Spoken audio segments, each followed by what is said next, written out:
করেনি, তো আগের দিনেরটাই রিপিট করতে হবে। কারণ তোমরা তো কেউ ছিলে না যখন, তাহলে তো পরেরটা বুঝতেও পারবে না সেক্ষেত্রে। দেখো, আগের দিন আমি তোমাদের পড়িয়েছি, তা আগের দিন তোমাদের আমি পড়িয়েছিলাম হচ্ছে মনেরার যে ক্লাসিফিকেশন, সেটা পড়িয়েছিলাম। তার মধ্যে মনেরার যে দুটো কিংডম আছে, আর্কি ব্যাকটেরিয়া এবং ইউ ব্যাকটেরিয়া, এই দুটোর যে সাব কিংডম আবার যেগুলো আছে, সেগুলোর সম্বন্ধে আমি তোমাদের, তার মানে তার ক্যারেক্টারিস্টিক্স গুলো সম্বন্ধে তোমাদের আমি বলেছিলাম। এবার আর্কি ব্যাকটেরিয়ার যে ভাগ, খাতায় লিখে নিতে পারো যে মনেরার দুটো ভাগ, একটা তোমার আর্কি ব্যাকটেরিয়া আর একটা ইউ ব্যাকটেরিয়া। এবার আর্কি ব্যাকটেরিয়ার যে ভাগ, যে তোমার মিথানোজেন্স, হ্যালোফাইল, থার্মো অ্যাসিডোফাইলস, এগুলো আর্কি ব্যাকটেরিয়ার মধ্যে আসছে। মিথানোজেন্স মানে হচ্ছে যারা মিথেন উৎপন্ন করতে পারে এরকম পরিবেশে যে সমস্ত অণুজীব বা যে সমস্ত অর্গানিজম যারা কিনা বেঁচে থাকতে পারছে, সেই সমস্ত গ্রুপটাকে আমরা মিথানোজেন্স গ্রুপের মধ্যে ফেলবো। আরেকটা গ্রুপ আছে আর্কি ব্যাকটেরিয়া, যেটা হচ্ছে তোমার হ্যালোফাইলস। হ্যালোফাইলস মানে যারা লবণাক্ত অঞ্চলে বা লবণাক্ত এলাকাতে যে ব্যাকটেরিয়া বা যে অণুজীবগুলো যারা তোমার বেঁচে থাকতে পারছে, সেগুলোকে আমরা হ্যালোফাইলস গ্রুপের মধ্যে ফেলছি। আরেকটা তোমার থাকছে থার্মো অ্যাসিডোফাইলস। থার্মো অ্যাসিডোফাইলস মিনস যারা একটু টেম্পারেচার বেশি থাকছে, তার সাথে আবহাওয়া বা সয়েলের মানে মাটির যে পরিবেশ সেটা অনেকটা আম্লিক, এরকম পরিবেশে যারা তোমার প্রেজেন্ট থাকছে, তাদেরকে আমরা থার্মো অ্যাসিডোফাইলস এই গ্রুপের মধ্যে ফেলবো। এবার আসছি আমি ইউ ব্যাকটেরিয়ার ভাগে। ইউ ব্যাকটেরিয়াকে দেখো, প্রথমে ইউ ব্যাকটেরিয়া তোমার যে ভাগগুলো সেগুলো হচ্ছে ব্যাকটেরিয়া, সাইনোব্যাকটেরিয়া, মাইকোপ্লাজমা, অ্যাক্টিনোমাইসেটিস, স্পাইরোকাইটস এবং রিকেটসিয়া লাইক অর্গানিজম। এরা হচ্ছে ইউ ব্যাকটেরিয়ার ভাগ। এবার এই যে এদের মধ্যে আমি যেটা বললাম তোমার, এবার আমি ভাগে আসছি যেটা হচ্ছে ব্যাকটেরিয়া। ব্যাকটেরিয়ার আগের দিন আমি প্রকারভেদ পড়িয়েছিলাম। প্রকারভেদ যেগুলো তোমার তাদের আকার আকৃতি, তাদের রঞ্জকের উপস্থিতি, বা ফ্ল্যাজেলার সংখ্যা, বা ফ্ল্যাজেলা কোথায় প্রেজেন্ট থাকছে, সেগুলোর উপর ভিত্তি করে আমি ব্যাকটেরিয়া ক্লাসিফিকেশন করিয়েছিলাম। এবার এই প্রকারভেদের দেখো, প্রথমত হচ্ছে যে সমস্ত ব্যাকটেরিয়ার তোমার মানে এ মানে আকৃতি তোমার গোলাকার, এবং ভেতরের যে কোষাঙ্গাণুর পোর্শনটা বা কোষ যার অনেকটা স্বচ্ছ প্রকৃতির হয়, এরকম ব্যাকটেরিয়া গুলোকে আমরা কক্কাস গ্রুপের মধ্যে ফেলছি। যারা আকৃতিতে গোলাকার এবং যাদের কোষের গঠন অনেকটা স্বচ্ছ প্রকৃতির হয়, মানে মাইক্রোস্কোপের নিচে তুমি যদি তাকে স্লাইড প্রিপারেশন করে দেখো, অনেকটা তোমার স্বচ্ছ টাইপের লাগবে, তুমি পুরো স্পষ্ট ভাবে সবটা বুঝতে পারবে না যে কোষাঙ্গাণু বা সেল ডিভিশন কিভাবে হচ্ছে না হচ্ছে, অনেকটা অস্বচ্ছ ধরনের। সেরকম গ্রুপটাকে আমি বলছি কক্কাস। কক্কাসের আবার অনেকগুলো ভাগ রয়েছে। কক্কাসের ভাগ হচ্ছে কেন না, গ্রুপিং এর উপর ভিত্তি করে কক্কাসকে ভাগ করা হচ্ছে। গ্রুপিং মানে কি, যেখানে একটা ব্যাকটেরিয়া তো কখনো এক জায়গায় থাকে না, একটা ব্যাকটেরিয়া কখনো দুটো ব্যাকটেরিয়ার সাথে সামঞ্জস্য করে থাকে, কোথাও অনেকগুলো ব্যাকটেরিয়ার গোষ্ঠী এক জায়গায় সামঞ্জস্যপূর্ণ ভাবে থাকে। এরকম যে গ্রুপের যে ভাগ, সেই ভাগগুলো কক্কাসের মধ্যে আসছে। যেমন মনোকক্কাস। মনোকক্কাস মানে যেখানে একটাই মাত্র প্রেজেন্ট, গ্রুপ প্রেজেন্ট থাকছে। আবার প্রেজেন্ট থাকছে ডিপ্লোকক্কাস। ডিপ্লোকক্কাস মানে যেখানে তোমার হচ্ছে দুটো গ্রুপের এরকম ব্যাকটেরিয়া মানে দুটো গোলাকার ব্যাকটেরিয়া যুক্ত অবস্থায় থেকে যখন প্রেজেন্ট থাকছে। আবার থাকছে টেট্রাকক্কাস। টেট্রাকক্কাস মানে কি, যেখানে চারটি গোলাকার ধরনের ব্যাকটেরিয়া এক জায়গায় থেকে এক জায়গায় গোষ্ঠীবদ্ধ ভাবে প্রেজেন্ট থাকছে, সেটাকে আমরা টেট্রাকক্কাস বলছি। আরেকটা আছে স্ট্রেপ্টোকক্কাস। স্ট্রেপ্টোকক্কাস মানে যেখানে অনেকগুলো ব্যাকটেরিয়া তোমার প্রেজেন্ট থেকে একটা মালার মতো বা একটা পুঁতির মতো গোল মানে লম্বাকার একটা আকৃতি গঠন করছে, সেটাকে আমরা বলছি তোমার স্ট্রেপ্টোকক্কাস। আরেকটা গ্রুপ আছে যেটা তোমার স্ট্যাফাইলোকক্কাস, যেখানে অনেকগুলো ব্যাকটেরিয়া গুচ্ছাকারে অবস্থান করছে, সেটাকে আমরা বলছি স্ট্যাফাইলোকক্কাস। এইভাবে যে কক্কাস যে গ্রুপটা, অর্থাৎ এদের এদের এদের প্রত্যেকেরই আকৃতি গোলাকার, এবং কিন্তু এদের যে গ্রুপিং মানে এদের যে গোষ্ঠীবদ্ধ ভাবে প্রেজেন্ট থাকছে কিনা বা না থাকছে কিনা, সেগুলোর উপর ভিত্তি করে এগুলোর ভাগ করা হয়েছে। শ্রীরামপুর গার্লস।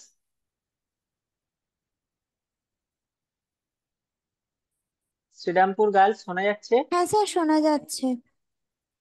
হ্যাঁ, তোমরা তো দেরি করলে। স্যার আমাদের কারেন্ট চলে গেছিল, সেই কারণে। ও, আচ্ছা আচ্ছা আচ্ছা, ঠিক ঠিক। তো এবার আমি যে পরের, তাহলে কক্কাস গ্রুপটা আমি বলেছি। এবার আমি যে পরের গ্রুপটা আসছি সেটা হচ্ছে তোমার ব্যাসিলাস গ্রুপ। কক্কাসের ক্ষেত্রে দেখো আমি বলেছি যে মানে ব্যাকটেরিয়া গুলো গ্রুপিংটা অনেকটা গোলাকার ধরনের হবে, কোষের পোর্শনটা স্বচ্ছ ধরনের হবে। এদের ক্ষেত্রে হচ্ছে ব্যাসিলাস গ্রুপ যেমন, এটা হচ্ছে অনেকটা দণ্ডাকার, মানে অনেকটা দণ্ডাকার ধরনের, এরা লাঠির মতো দণ্ডাকার, কিন্তু এটা অস্বচ্ছ। মানে এদের যে কোষের যে গ্রুপ, এটা কিন্তু অনেকটা অস্বচ্ছ প্রকৃতির হয়। এবার এই যে দণ্ডাকার গ্রুপের মধ্যেও তোমার এর কিন্তু অনেক ভাগ আছে। যেমন হচ্ছে, যেমন কক্কাস গ্রুপের মধ্যে বললাম মনোকক্কাস, ডিপ্লোকক্কাস, টেট্রাকক্কাস, স্ট্যাফাইলোকক্কাস, যেমন স্ট্রেপ্টোকক্কাস যেটা বললাম, সেরকম ব্যাসিলাসের মধ্যেও মনোব্যাসিলাস, কোকোব্যাসিলাস, ডিপ্লোব্যাসিলাস, স্ট্রেপ্টোব্যাসিলাস, প্যালিসেড, এগুলোও হচ্ছে আবার প্রকার। মানে ব্যাসিলাস যে একটা বিশাল বড় গ্রুপ, তার মধ্যে এগুলো আবার তার একটা প্রকার। মনোব্যাসিলাস মানে হচ্ছে একক দণ্ডাকার ব্যাকটেরিয়া, একটাই। কক্টোব্যাসিলাস মানে যে ব্যাকটেরিয়ার পোর্শনটা অনেকটা দীর্ঘ, কিন্তু তার যে ধার বা শেষ অংশটা সেটা অনেকটা উপবৃত্তাকার প্রকৃতির হয়। আরো ভাগ আছে, যেমন তোমার ভিব্রিও বা স্পাইরিলিয়াম, ফিলামেন্টাস, প্লিওমরফিক, এই গ্রুপগুলো তোমার ব্যাকটেরিয়ার প্রকারভেদের মধ্যে পড়ছে। প্লিওমরফিক মিন্স যেটা হচ্ছে, ধরো যে সমস্ত ব্যাকটেরিয়ার আকৃতিগুলো বিভিন্ন এনভায়রনমেন্টে চেঞ্জ করতে পারে, বিভিন্ন এনভায়রনমেন্ট অনুযায়ী বা পরিবেশ অনুযায়ী যারা তাদের আকৃতি বা আকারে পরিবর্তন করতে পারে, এরকম গ্রুপটাকে আমরা টাইপটাকে আমরা প্লিওমরফিক ধরনের বলবো। আরেক এটা গেল তাহলে তোমার আকার আকৃতি অনুসারে এর যে ভাগ। দ্বিতীয়ত ভাগে আসছি, যেটা হচ্ছে তোমার রঞ্জকের উপর ভিত্তি করে ব্যাকটেরিয়াকে ভাগ করা যায়, তার স্টেনিং এর উপর ভিত্তি করে। একটা হচ্ছে তোমার গ্রাম পজিটিভ ব্যাকটেরিয়া, আরেকটা হচ্ছে গ্রাম নেগেটিভ ব্যাকটেরিয়া। যেটা স্টেনিং বা রঞ্জকের উপস্থিতি অনুপস্থিতি, এর উপর ভিত্তি করে ব্যাকটেরিয়া শ্রেণী বিভাগ দুটো, যেটি কিনা ক্রিস্টিয়ানো গ্রাম প্রথম আহ দিয়েছিলেন কনসেপ্টটা, মানে ভাগ করেছিলেন। তো গ্রাম পজিটিভ মানে হচ্ছে যে যাদের 95% অ্যালকোহল প্রিপেয়ার করে, যাদেরকে ধুলে, মানে যে সমস্ত ব্যাকটেরিয়ার গোষ্ঠীগুলোকে ধুলে কোষক প্রাচীরের উপরে স্টেন লেগে থাকে বা রং লেগে থাকে, সেটাকে আমরা বলছি গ্রাম পজিটিভ। আবার সেম স্টেনিং এজেন্ট, মানে 95% অ্যালকোহল দিয়ে ধুলে কোষক প্রাচীরকে, যদি তাদের কোষক প্রাচীরে কোনো রঞ্জক প্রেজেন্ট না থাকে, এরকম গ্রুপটাকে আমরা গ্রাম নেগেটিভ ব্যাকটেরিয়া বলবো। উদাহরণ যেমন তোমার গ্রাম পজিটিভের ক্ষেত্রে স্ট্যাফাইলোককাস গ্রুপটা গ্রাম পজিটিভ, আর অ্যাস্টেরিয়া গ্রুপটা তোমার গ্রাম নেগেটিভ। অ্যাস্টেরিয়া কোলাই পপুলার ব্যাকটেরিয়া, তোমরা শুনে থাকবে। তো এটা এখানে অব্দি কিছু অসুবিধা থাকলে বলো।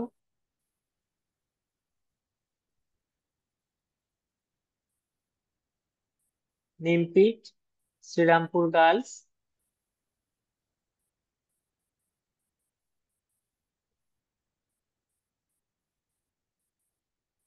নিমপিট, শ্রীরামপুর গার্লস। ব্যাকটেরিয়ার ক্লাসিফিকেশনের দুটো পার্ট বলে বললাম। একটা হচ্ছে তোমার আকার আকৃতি অনুসারে যে ক্লাসিফিকেশনটা বা প্রকারভেদটা রয়েছে, আর রঞ্জকের উপস্থিতি অনুপস্থিতির উপর ভিত্তি করে যে প্রকারভেদটা রয়েছে ব্যাকটেরিয়ার, এই দুটো বললাম। এখান থেকে কোনো অসুবিধা থাকলে বলো।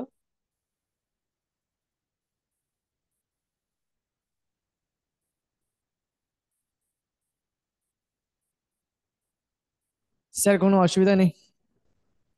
আচ্ছা, তাহলে এবার পরেরটাতে যাচ্ছি, যেটা হচ্ছে তোমার ফ্ল্যাজেলার উপস্থিতি অনুপস্থিতির উপর ভিত্তি করে যে ভাগটা করা হয়েছে। ফ্ল্যাজেলা অত্যন্ত গুরুত্বপূর্ণ ব্যাকটেরিয়ার একটা অঙ্গ, সেটা তোমরা সবাই জানো।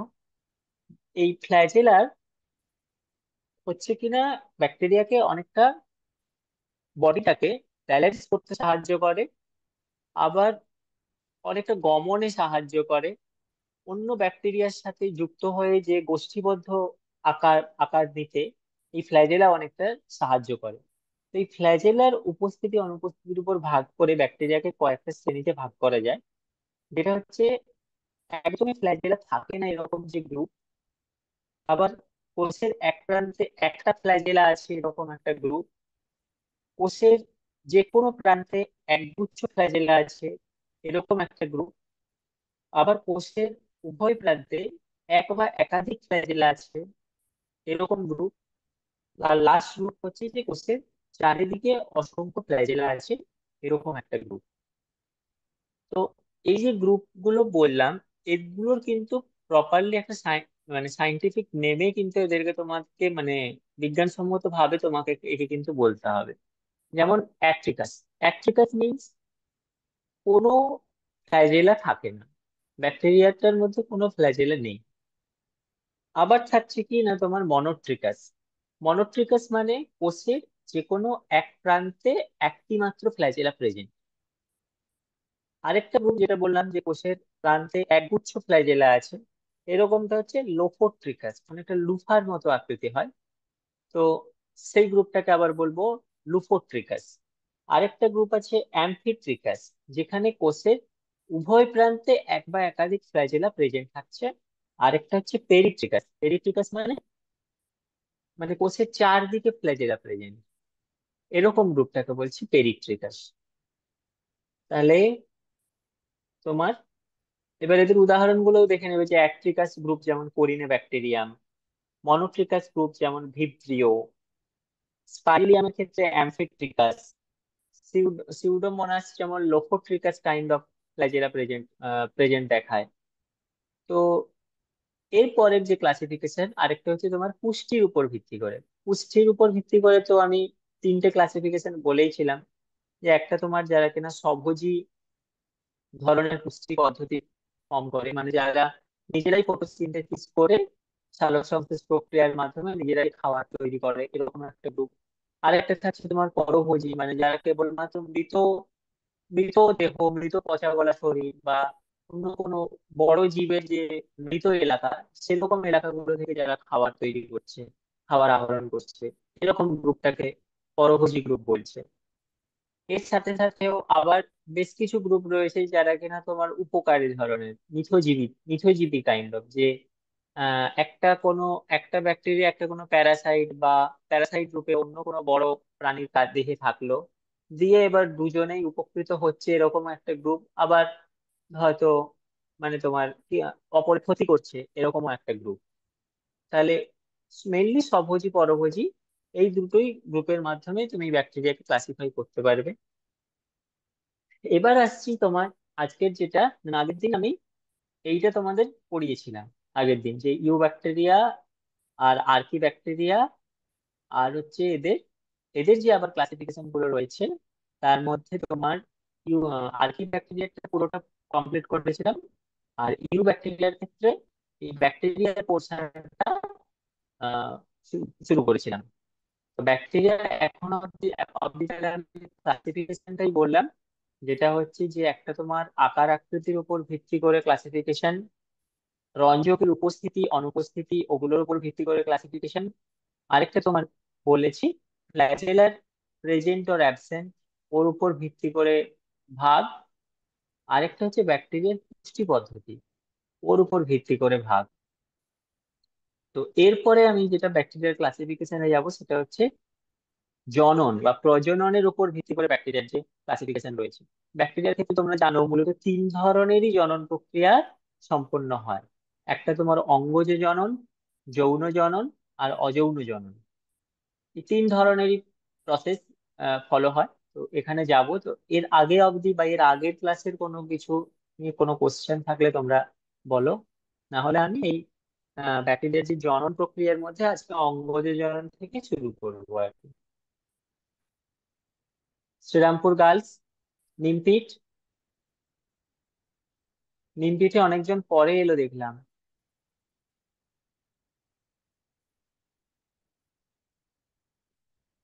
যারা পরে এসছে তাদের, তারা বলো কোনো কমেন্টস থাকলে।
তাহলে আবার তোমার ফিরে আসি, যেটা হচ্ছে আহ ক্লাসিফিকেশনের মধ্যে প্রজনন বা জনন প্রক্রিয়ার যে ক্লাসিফিকেশন, তিনটে ভাগ বললাম: অঙ্গজ জনন, অযৌন জনন, আর যৌন জনন। এবার অঙ্গজ জননের ক্ষেত্রে আবার দুভাগে ভাগ করা যাচ্ছে। একটা হচ্ছে প্রকোদগম বা বাডিং, ইংরেজিতে যাকে বলছে বাডিং। আরেকটা হচ্ছে তোমার দ্বিবিভাজন বা বাইনারি ফিশন। নিমপিট কিছু বলছো?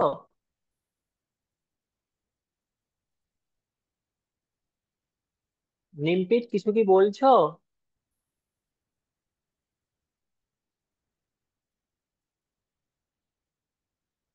কিছু কি বলছো? কিছু শোনা যাচ্ছে না।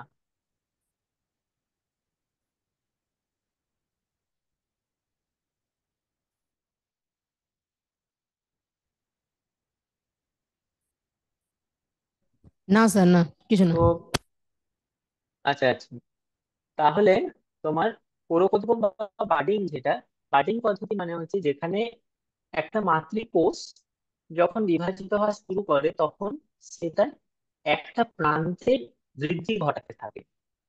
একটা প্রান্তের বৃদ্ধি সে এমন ভাবে ঘটাতে থাকে যাতে ওর যে শরীরের যে সমস্ত কোষাঙ্গাণু থেকে শুরু করে সমস্ত কিছু, সেটা ওই বৃদ্ধির সাথে সাথেই ট্রান্সফার হতে থাকে। ও যতটা বাড়বে ততটার দিকেই ওটা বাড়তে থাকবে। দিয়ে পরবর্তীকালে যখন সমস্ত কোষাঙ্গাণু বা সমস্ত একটা মাতৃকোষের রেপ্লিকা ওখানে ট্রান্সফার হয়ে যাবে, তখন সে কি করবে না, মাতৃকোষ থেকে অপত্য কোষটাকে আলাদা করে দেবে। দিয়ে ওই যে অপত্য কোষ সে এবার আলাদা ভাবে, আলাদা জীব ভাবে, আলাদা সেন্স অর্গান ভাবে সে আবার পরিবেশে বাঁচতে থাকবে। এরকম যে গ্রুপ, অর্থাৎ একটা কোরক সৃষ্টি করার মাধ্যমে বা একটা বার্ড সৃষ্টি করার মাধ্যমে নিজের শরীরে যে একটা বৃদ্ধি ঘটানোর মাধ্যমে সে মাতৃকোষ আর মানে সেল ডিভিশন বা জনন প্রক্রিয়ার মাধ্যমে নিজেদের সংখ্যা বৃদ্ধি করছে। আরেকটা হয় হচ্ছে তোমার বাইনারি ফিশন বা দ্বিবিভাজন। দ্বিবিভাজনের ক্ষেত্রে কি হয় না, কোষটা লম্বায় বৃদ্ধি পায়, একটা মাতৃকোষ লম্বায় প্রথমে বৃদ্ধি পায়, দিয়ে একটা ভাঁজ সৃষ্টি হয়। এই ভাঁজ সৃষ্টি হওয়ার মাধ্যমে মাতৃকোষের নিউক্লিয় বস্তু এবং অপত্য কোষের নিউক্লিয় বস্তুর মধ্যে ডিভিশন হয়, দিয়ে দুটো কোষ আলাদা হয়ে যায়। এভাবেই তোমার যে মানে যে অঙ্গজ জনন প্রক্রিয়া সম্পন্ন হয় সেটাকে আমরা বাইনারি ফিশন বলছি। তাহলে অঙ্গজ জননের ক্ষেত্রে মূলত তোমাদের দুটো ভাগেই হচ্ছে। একটা হচ্ছে পোরকদগম বা বার্ডিং, আরেকটা হচ্ছে বাইনারি ফিশন। বাইনারি ফিশন মানে যেটাকে আমরা বলছি দ্বিবিভাজন। বাইনারি মিনস দুই, আর ডিভিশন মিনস বিভাজন। তো পোরকোদ্গমের ক্ষেত্রে বা বার্ডিং এর ক্ষেত্রে কি বললাম না, একটা মাতৃকোষ তার নিজের যে শরীরের একটা বৃদ্ধি ঘটায়, বৃদ্ধি ঘটিয়ে পরবর্তীকালে ওই বৃদ্ধিটাকে নিজের শরীর থেকে আলাদা করে দেয়, এবং ওই বৃদ্ধির মধ্যে যে নিউক্লিয় বস্তু সে মাতৃকোষের মতোই আচরণ করে বা মাতৃকোষের মতোই দেখতে লাগে। এরকম যে ডিভিশন, সেটাকে আমরা বলছি বার্ডিং বা অঙ্গজে বা তোমার পুরকোদ্গম, পুরক সৃষ্টির মাধ্যমে যে ডিভিশনটা হচ্ছে। আরেকটা তোমার যেটা বললাম সেটা হচ্ছে বাইনারি ফিশন বা দ্বিবিভাজন, যেখানে একটা মাতৃকোষ প্রথমে একটা ভাঁজ সৃষ্টি করে এবং ভাঁজ সৃষ্টির মাধ্যমে নিউক্লিয় বস্তু মাতৃকোষ থেকে অপত্য কোষের মধ্যে ট্রান্সফার হয়, এবং সেখান থেকে অপত্য কোষকে পরবর্তীকালে আলাদা করে দেয়।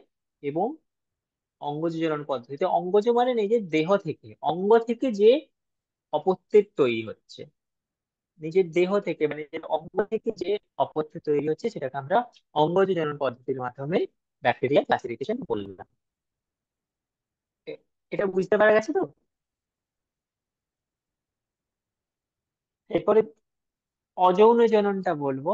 অযৌন জননের অনেকগুলো টাইপ আছে, যেটা হচ্ছে এন্ডোস্পোর, কনিডিয়া আর গনিডিয়া। এর মধ্যে এন্ডোস্পোর আর অনিডিয়া, এই দুটোই গুরুত্বপূর্ণ বেশি। বাকি তারপরে অযৌন জনন প্রক্রিয়া, সরি, যৌন জনন প্রক্রিয়াতে যাব।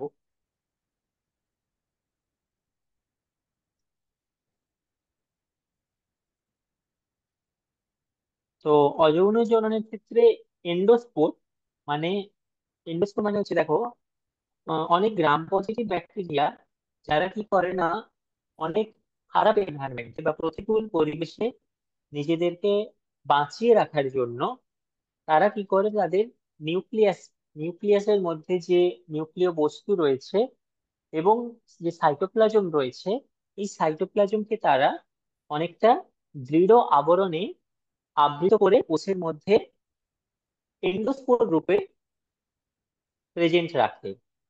এবং পরে অনুকূল পরিবেশ যখন আবার আসবে, তখন সে কি করবে না, অনুকূল পরিবেশে নিজেকে মানিয়ে নেওয়ার জন্য তখন সে মানে এই যে নিউক্লিয় বস্তু এবং সাইটোপ্লাজম এর সঠিক প্রয়োগের মাধ্যমে আবার সে নিজেকে টিকিয়ে রাখবে। তো সাধারণভাবে তোমার একটা ব্যাকটেরিয়ার কোষে একটাই এন্ডোস্পোর তৈরি হয়, তবে এর সংখ্যা 2 থেকে 4টাও হতে পারে। এবার পরবর্তীকালে অনুকূল পরিবেশে এই এন্ডোস্পোর গুলো আবার ব্যাকটেরিয়ার কোষ থেকে আলাদা হয়ে গিয়ে সে নিজে অপত্য কোষ রূপে পরিবেশে বা প্রকৃতিতে আবার থাকবে। তো এন্ডোস্পোর মানে তাহলে বোঝা যাচ্ছে কি বললাম, এন্ডোস্পোর, নিমতিক, শ্রীরামপুর। এন্ডোস্পোর কিন্তু 2 নম্বরের টিকা আসবে পরীক্ষায়।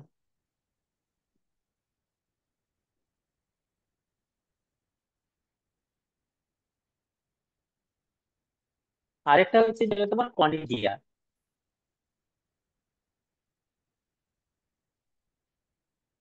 অনিডিয়া মানে হচ্ছে যে কোনো কোনো সূত্রাকার ব্যাকটেরিয়ার দেহ অনেকটা শাখাযুক্ত হয় এবং এই শাখার এক প্রান্তে নিউক্লিয় বস্তু এবং সাইটোপ্লাজম অংশগুলি প্রেজেন্ট থেকে অনেকগুলো খণ্ডে খণ্ডিত হয়।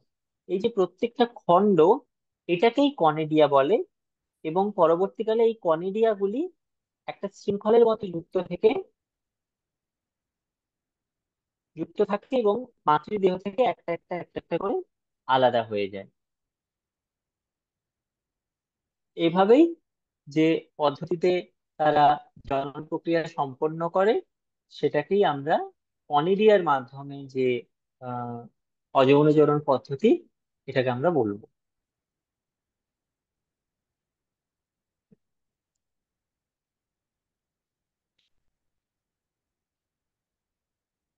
এবার আসি হচ্ছে যৌন জনন পদ্ধতি। যৌন জনন পদ্ধতিও 3 ধরনের হয়।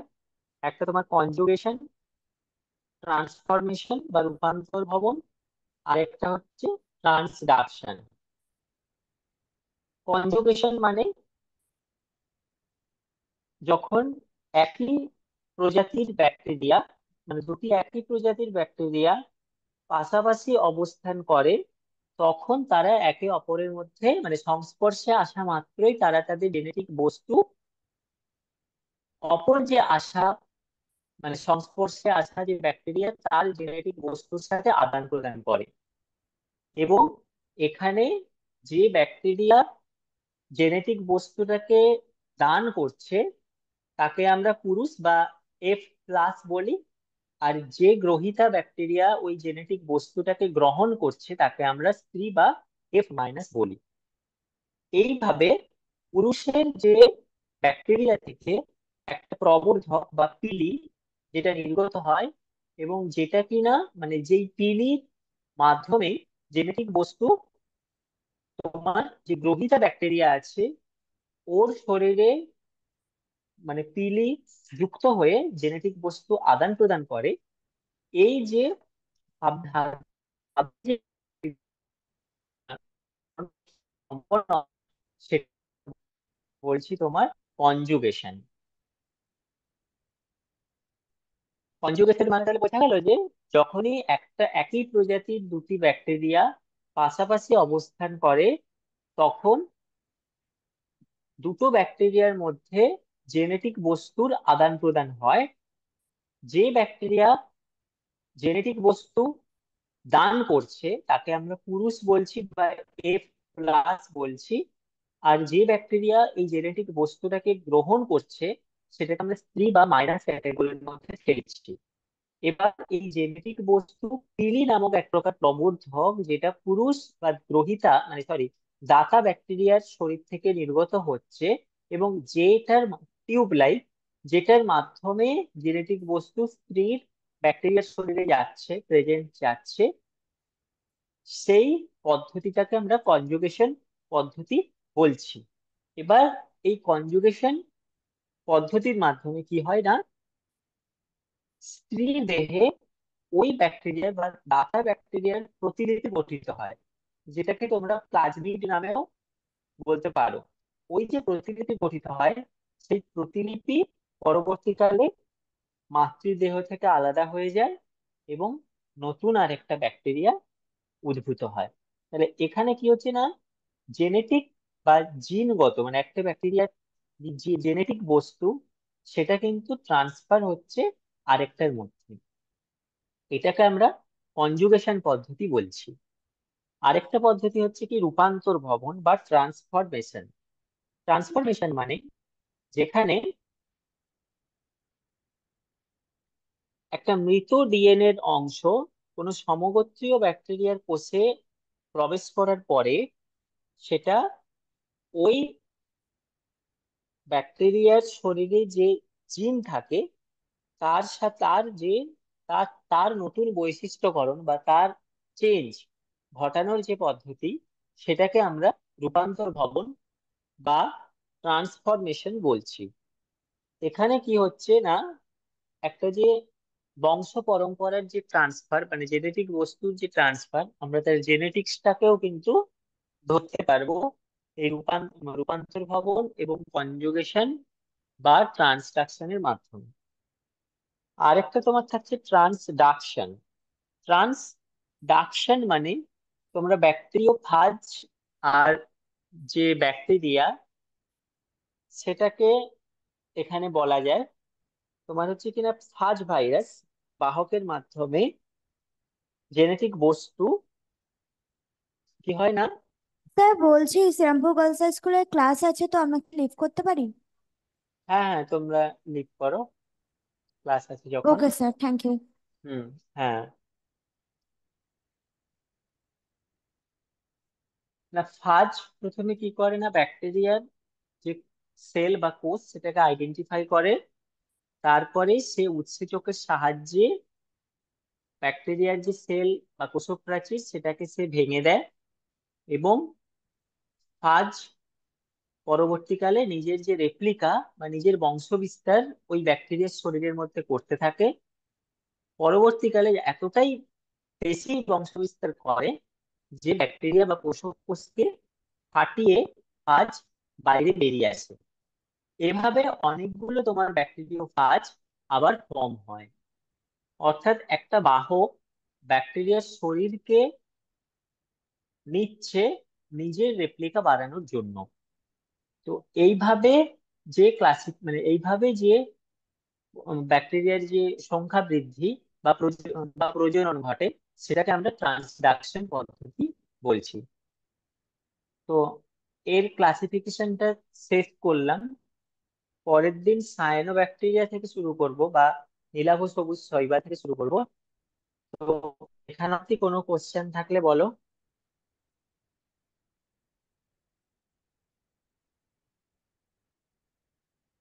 অযৌন জননের ক্ষেত্রে দুটো ভাগ বললাম, একটা তোমার পুরুকোদ্গম আর সরি, অঙ্গজ জননের ক্ষেত্রে দুটো ভাগ বললাম, একটা তোমার পুরুকোদ্গম আর বাইনারি ফিশন।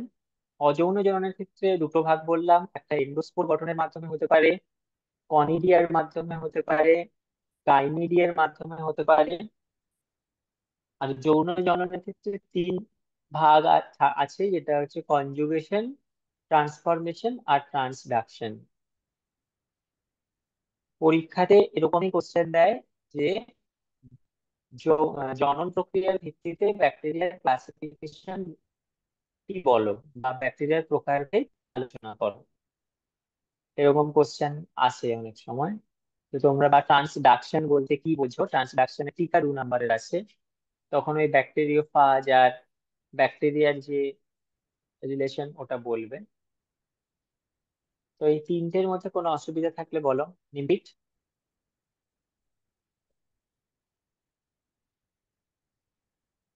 নিমপিট, কোনো কোশ্চেন? না হলে পরের দিন সায়ানো ব্যাকটেরিয়া শুরু করব।